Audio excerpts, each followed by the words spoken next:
어느 독실한 기독교인이 설렁탕집을 인수받아서 경영하게 되었습니다.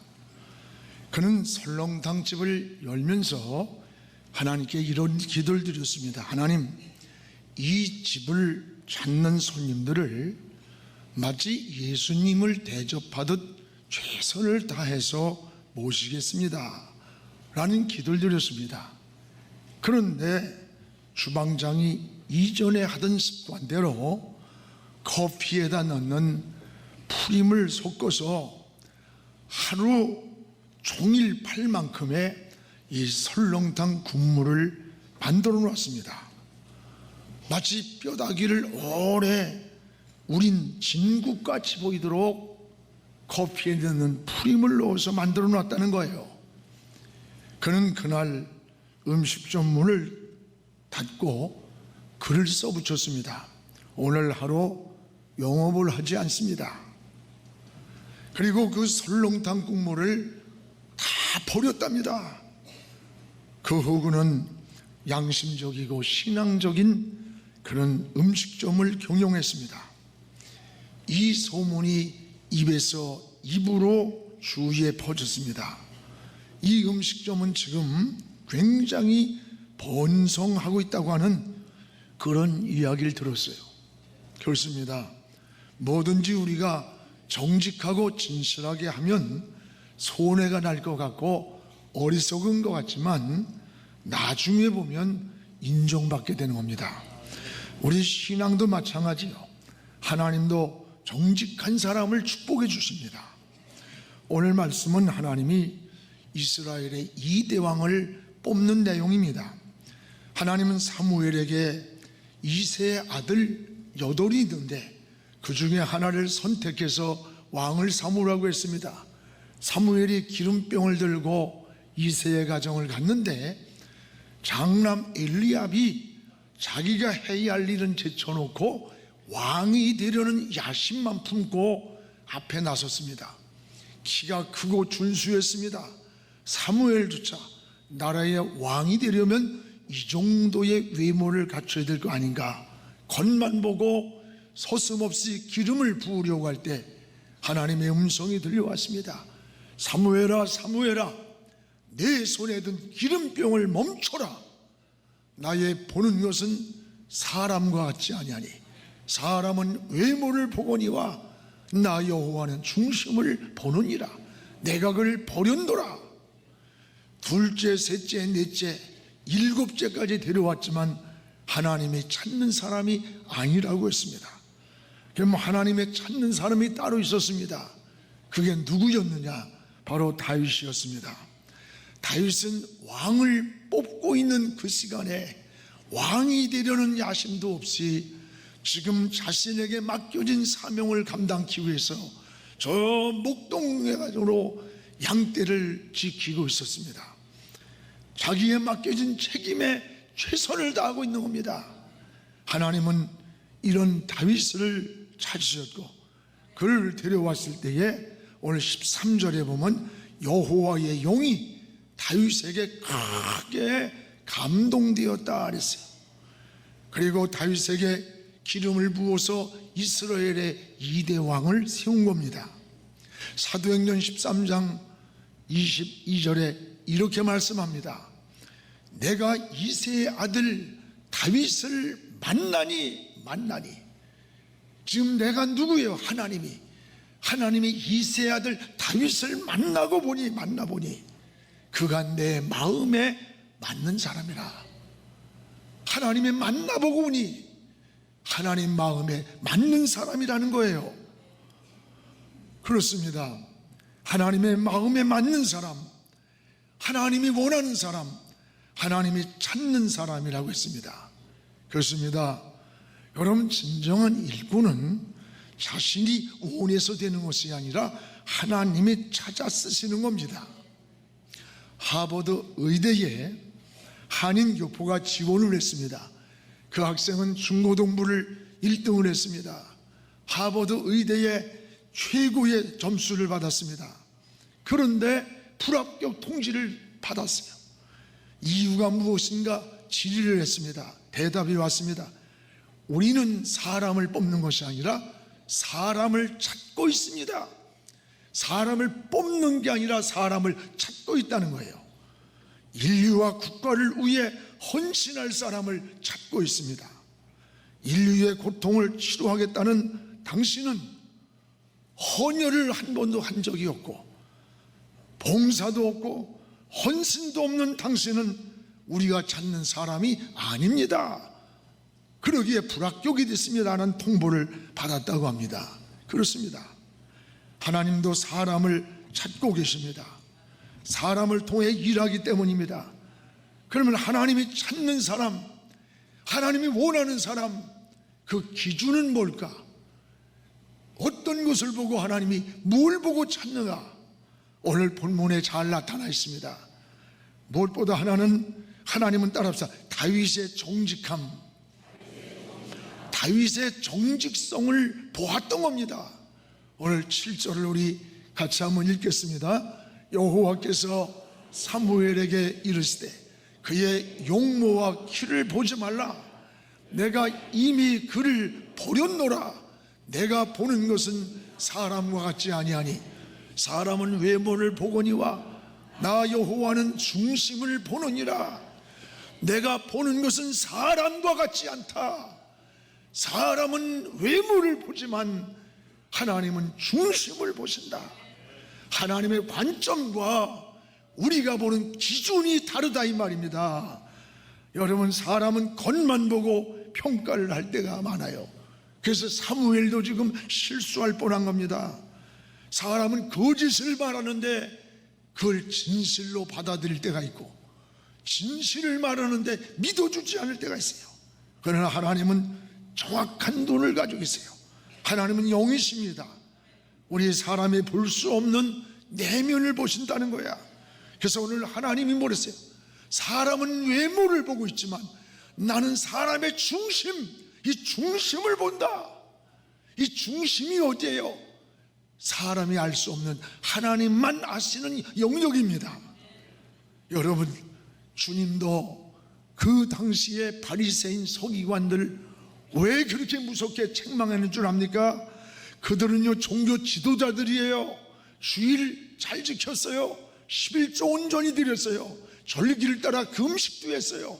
그럼에도 불구하고 주님은 이 독사의 새끼들아, 너희 속은 열린 무덤 속 같다. 여러분, 무덤이 어때요? 열면은 아름답고 깨끗해 보이지만 그 안에는 썩은 송장이 있다 이 말이에요.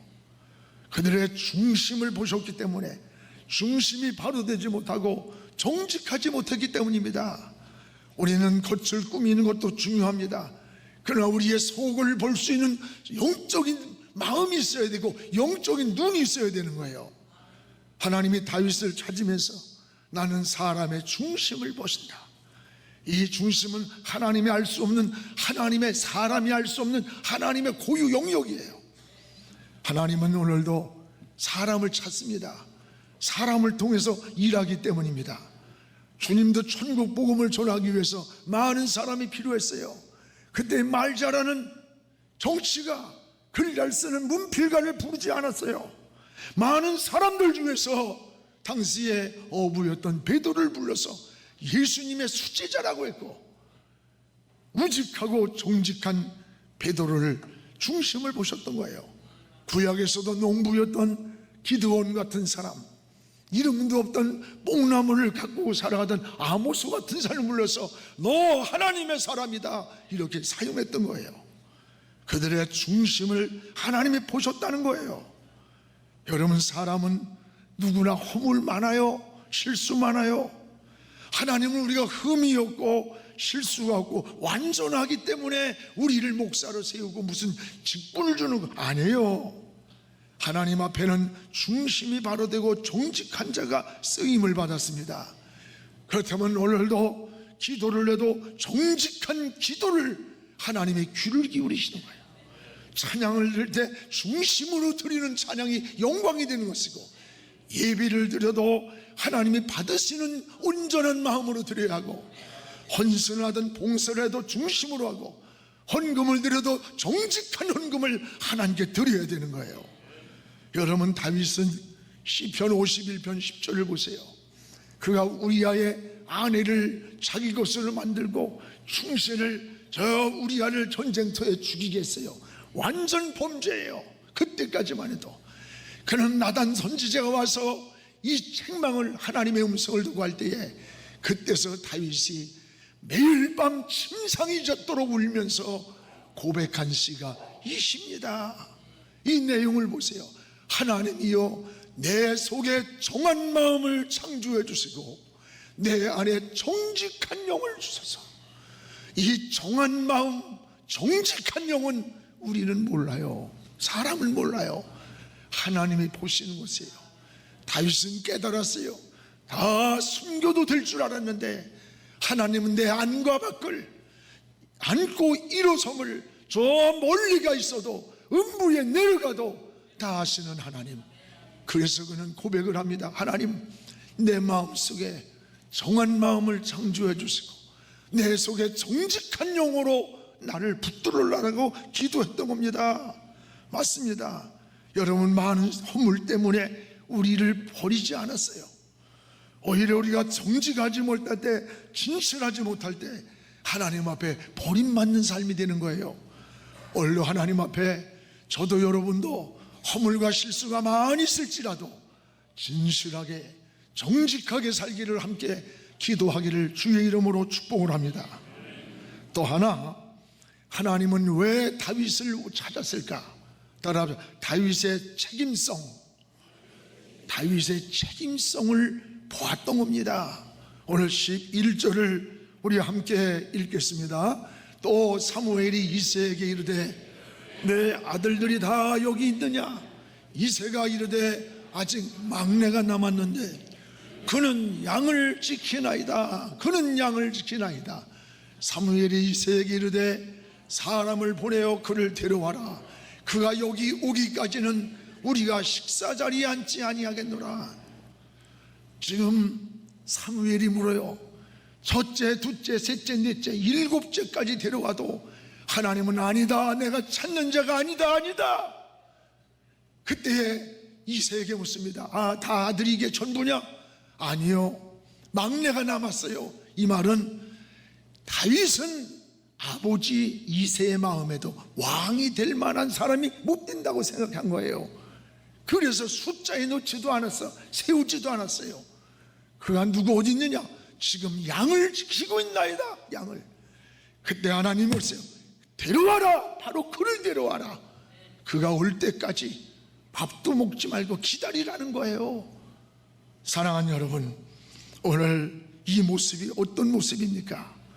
오늘 7 형제를 제쳐놓고 다윗을 왕으로 찾았던 것은 다윗은 자신에게 맡겨진 책임이라고 하는 거, 여기에 충성을 다하고 있을 때 하나님은 이 사람을 원했던 거예요. 그는 군인으로 있을 때 군인으로, 목동으로 있을 때 양떼를 지키는 일에 목숨 걸고 책임을 다한 사람이 다윗입니다. 하나님은 이런 책임감을 보시고 이런 중심을 보시고 이스라엘의 2대 왕으로 그를 세웠던 거예요. 여러분, 책임감 있는 사람이 필요한 겁니다. 전 이 시대의 문제점이 뭐라고 생각해요? 책임지는 인간들이 없어요. 형제가 곤두박질을 치고 백성들이 신음을 하고 있어도 책임을 안 져요. 사고가 수없이 재난이 일어나도 책임지는 사람 없어요. 진정한 지도자는 뭐냐? 맡겨진 일에 책임질 줄 아는 사람입니다. 여러분, 사회도 교회도 신앙도 지도자의 덕목을 저는 책임성이라고, 책임성. 책임을 맡았으면 끝까지 책임지려고 하는 노력을 해야 돼요. 진정한 충성은 뭐냐? 목숨 건 책임감이 충성이에요. 저는 역대하 11장 15절에서 19절에 나오는 말씀을 굉장히 감동을 받아요. 여기에 다윗의 세 용사들이 나옵니다. 다윗이 블레셋과 전쟁을 하다가 너무 목이 말랐어요. 그때에 베들레헴 성문 밖에 있던 그 물을 먹었던 것이 생각이 나는 거예요. 목이 마르니까. 그런데 이 베들레헴 여기 성문 곁에는 이미 블레셋이 다 장악을 하고 있는 거야, 점령을. 근데 혼자 쭝얼거리는 거야. 야, 누가 가서 저 베들레헴 곁에 있는 성문에 가서 물을 가져올 수 있는 사람이 있을까? 그 옆에 있던 3명의 용사들이 그 말을 들었어요. 목숨을 걸고 지금 블레셋이 그 안에 다 진치고 있는데 적군 속에 뛰어들어가서 베들레헴 성문 곁에 있는 그 물을 떠가지고 다윗에게 온 거예요. 죽음을 각오한 거, 죽음을 각오하고. 그때 다윗이 감동을 받고 그 물을 먹지 않았어요. 제단에다가 여호와의 단에 다 쏟아부으면서 이건 물이 아니다, 이것은 피다, 피. 내 백성들이 죽음을 각오하고 목숨을 바꾸리만큼 달려가 가져온 피라. 그걸 먹었다면 그건 지도자가 못 되지. 그건 벌써 다른 거예요, 다른 거예요. 여러분, 이게 여러분 충성된 자예요. 왕을 위해 목숨을 건 호위무사입니다. 오늘 여러분, 다윗은 맡은 일을 책임지는 충성자였어요. 하나님은 이런 자를 찾으시는 겁니다. 이 원하는 거예요. 영국의 한 왕자가 사냥을 하다가 길을 잃었답니다. 그때 양떼를 치는 목동을 만났습니다. 목동에게 내가 이 나라 왕자다, 내가 길을 잃었는데 내 길을 좀 인도해다오. 못 갑니다. 이 양떼를 놔두고 난 갈 수 없습니다. 그때 너 하루 일하고 얼마 받냐? 100배의 돈을 내가 지불했지만 그래도 못 갑니다. 화가 난 이 왕자가 가슴에다 총을 거누면서 난 널 죽일 수 있는 고난도 있다, 그래도 못 갑니다. 오늘 나는 이 양떼를 지켜야 할 사명이 나겠습니다. 책임이 있습니다. 그 대신 왕자께서 가는 길을 내가 알려드리겠습니다. 할 수 없이 그냥 왔습니다. 훗날에 이 왕자가 나라의 왕이 되었습니다. 제일 먼저 그 숲속에서 만났던 이 목동을 데려와서 제상을 시켰어요. 그 사람이 유명한 영국의 존 제임스라는 사람이에요. 맞습니다. 오늘 여러분, 진정한 지도자라는 게 뭐예요? 오늘 맡은 일에 책임질 줄 아는 사람이 진정한 지도자야. 어렵고 위기 때 하나님 앞에 나타난 사람이 진정한 믿음의 사람이에요. 여러분, 교회에서도 여러분 마찬가지예요. 한국교회도 교회에서뿐 아니라 직장이든 사회든 맡겨진 책임을 완수하는 이런 그리스도인들을 양육해야 되는 거예요. 양육해야. 쓰나미처럼 쓸려가는 그런 힘없는 그리스도인이 아니에요. 야성이 있어야 돼요. 야성. 하나님 앞에 목숨 거는 믿음이 있어야 되고, 이런 신앙이 지금 교회가 덩치만 커졌어요. 힘없이 주저앉고 넘어지고 있습니다. 주님 오실 날 가까운 이 시대에 세속의 물결이 쓰나미처럼 밀려오는데 어떻게 방어선이 될 겁니까? 오늘 하나님 앞에 진실하게 정직한 모습이 뿐만 아니라 하나님 앞에 나에 맡겨진 책임에 묵묵히 충성하면 하나님을 모르는 것 같지만 알고 계시고, 안 보는 것 같지만 보고 계시고, 침묵하는 것 같지만 하나님의 손은 뻗쳐 있는 겁니다. 건져주시고 인도해 주실 것입니다. 할렐루야. 또 하나, 하나님이 찾는 사람은 따로 하나님의 영에게 크게 감동된 자다. 하나님의 영에 크게 감동된 자를 하나님은 다윗에게서 찾은 거예요. 13절 우리 같이 읽어보겠습니다. 사무엘이 기름 뿔병을 가져다가 그의 형제 중에서 그에게 부었더니 그날 이후로 다윗이 여호와의 영에게 크게 감동되니라.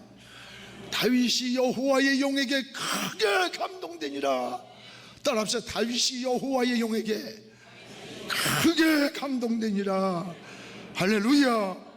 오늘 여러분, 바로 하나님이 찾는 사람, 이 사람에게는 하나님의 영이 감동된 사람이었어요. 여러분, 스가랴 4장 6절에 보면 우리는 힘으로도 안 되고 능으로도 지 아니하나 오직 나의 영으로 되느니라. 여기서 힘이란 말은 하일이란 히브리어예요. 군사적인 힘, 세력의 힘, 경제적인 힘이 우리에게 있을지라도, 또 능력이란 말은 개인의 육체적인 능력, 재능을 말하는 거예요. 여러분, 군사적인 힘이나 경제적인 힘이나 육체적인 능력으로도 안 되지만 오직 나의 영으로 되느니라. 할렐루야. 오늘 나의 영이 뭡니까? 하나님의 영이란 말은 루하흐래. 루하흐 곧 성령을 말하는 거예요. 그렇습니다. 여러분, 주의 일은 물리적인 힘이나 육체적인 능력으로 되는 게 아니에요. 오직 하나님의 영이 감동해야 돼요. 하나님의 영이 우리를 사로잡아야 돼요. 하나님의 영이 우리를 이끌어가야 돼요. 지혜를 주고 길을 열어줘야 되는 거예요. 성령께 우리가 사로잡혀야 됩니다. 이 사람을 하나님이 썼던 거예요. 오히려 여러분, 신앙은 내 힘을 빼야 되는 거예요. 지난번 야구 선수가 중계를 보니까 그 아나운서가 아쉽습니다. 저 선수에게 지금 어깨에 힘이 들어가니까 저렇게 됐습니다. 맞아요. 야구 선수나 골프 선수나 제일 힘든 게 힘 빼는 거래요. 맞아요. 힘이 들어가면 안 되는 거예요. 목회도 그럽디다. 어떤 저에게 목사님들이 아니, 한 교회에서 어떻게 38년 동안을 목회했느냐고 물어보면 나도 방법을 모른다고 그래. 그냥 되는 대로 했냐고. 아니라고 그랬어요. 하나님 은혜로 했다. 은혜. 아무리 생각해봐도 내가 한 것이 아니에요. 하나님 은혜였기 때문입니다. 하나님의 영이 인도하는 대로, 감동하는 대로 그 길을 따라봤는데 오늘 여기까지 왔던 거예요. 앞으로도 하나님이 인도하는 대로 성령의 감동을 따라 우리가 함께 나간다면 우리 앞에 홍해도 갈라지고 요단강도 갈라지고 여리고도 무너져서 저 가나안까지 승리하는 우리 영안교회가 되리라고 믿습니다. 할렐루야. 여러분, 사랑하는 여러분, 우리는 기도를 하든지 말 설교를 하든지 사역을 하든지 헌신을 하든 보동산을 하든 찬양하든 뭐하든 하나님의 감동으로, 성령의 감동을 따라서 하나님의 나라를 이루어가는 우리 교회 되기를 주의 이름으로 축원합니다. 오늘 반면에 여기 14절을 한번 보세요. 14절에 불행한 일대 초대 사울의 모습이 나옵니다. 우리 같이 읽겠습니다. 14절. 여호와의 영이 사울에게서 떠나고 여호와께서 부리시는 악령이 그를 번뇌하게 한지라. 번뇌하게. 여호와의 영이 떠나니까 여러분, 악령이 그 마음을 번뇌하게 만들었다. 여러분, 떠났다는 말이 하나님 버렸다는 거예요. 그날부터 그 마음의 악령이 그 마음을 지배하니까 인생이 황폐해져 버린 거예요. 악령이 그를 번뇌하게 했다. 번뇌라는 말은 원문에 압박을 하다, 또 놀라게 하다, 이런 뜻이에요. 하나님의 영이 떠나면서부터 육체적으로, 정신적으로, 영적으로 막 압박에 눌리는, 압박에. 그리고 평안이 없는 거예요. 불안, 근심, 염려, 그런 것 뿐이에요. 그래서 오죽 불안했으면 이 사울 왕이, 악신이 그 마음을 점령하고 막 야류하고 그 막 번뇌가 되니까 변장을 하고, 여러분, 저 신접한 여인을 밤에 찾아갔어요. 신접한 여인 중에 하나 무당 점쟁이야. 오늘날 무당 점쟁이를 찾아가서 인생의 길을 물을 때에 답도 못 찾고 길도 못 찾고 개망신하고 돌아왔잖아요. 오늘 여러분, 사울은 분별력을 잃은 거예요. 하나님을 떠나면서 하나님의 영이 떠나니까 질투, 시기, 그것도 누구의 자기 사위하고 비교의식을 가지고 열등감에 빠져서 막 사위를 죽이려고 하는 미친 개처럼 찾아다니는 이 황폐한 인생의 모습이, 여러분, 하나님의 영이 떠나니까 악령이 그 마음을 번뇌케 했다는 거예요. 사랑하는 여러분, 하나님의 영에게 사로잡혀 살아야 됩니다. 이게 믿음의 삶이에요. 사랑하는 우리 성도 여러분, 가장 중요한 자원이 뭔 줄 알아요? 과거나 현재나 미래나 사람입니다. 하나님도 사람을 통해 일하시고 국가도 사람을 통해 일하는 거예요. 난국일수록 좋은 지도자를 찾게 되는 거예요. 지도자 역할이 굉장히 중요한 거예요. 한국교회도 마찬가지예요. 의인 10사람이 없어서 소돔성의 심판을 막지 못한 이 슬픈 역사를 기억해야 돼요. 그 시대의 죄악보다 믿음을 지키고 목숨을 건 10명의 의인만 있어도 하나님은 심판을 막겠다고 했는데, 심판을 막을 의인 10사람이 시대에 없었다면 이것이 어찌 소돔성 시대뿐이겠어요? 오늘 이 시대도 저는 마찬가지라고 생각해요. 우리가 숫자 노름할 때가 아닙니다. 하나님 앞에 의인의 한 사람이 내가 되게 해달라고 우리 함께 기도할 수 있기를 주의 이름으로 축원합니다.